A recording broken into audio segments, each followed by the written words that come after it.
विरोध गर्न सुरु गरेका थिए।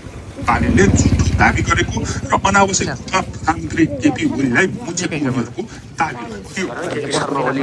सामान्य प्रधानमन्त्रीले सहयोग गर्नु भएन भन्ने किसिमको स्ट्याटस आएपछि त्यसपछि प्रतिक्रिया दिँदै ओलीलाई सम्बोधन गर्दै उनले फेरि ओलीले आफ्ना अबुझ कार्यकर्ताहरूलाई सम्हाल्नुपर्ने भन्ने अभिव्यक्ति दिएका थिए।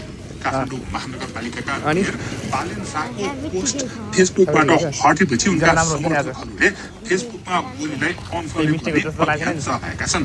भदौ 18 मङ्गलबार मेयर बालेन शाहले आफ्नो स्ट्याटस सरकारकै कारणले हटाएको दाबी गर्दै सामाजिक सञ्जालमा लेखेका थिए, पोस्ट उडाउने होइन, दोषी समाऊ सरकार, म गलत हो भने मलाई समाऊ, होइन भने दोषी समाऊ भनेर।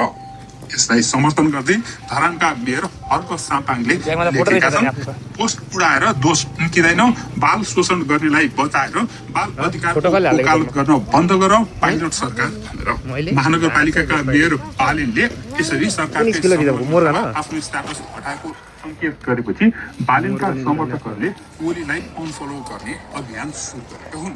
आशा छ यस्तै अपराधीहरू सबैले आफ्नो कुकर्मको फल प्राप्त गर्न। बालेन शाह निर्वाचित भएर प्रधानमन्त्रीको कार्यकाल सम्हाले लगत्तै पूर्व प्रधानमन्त्री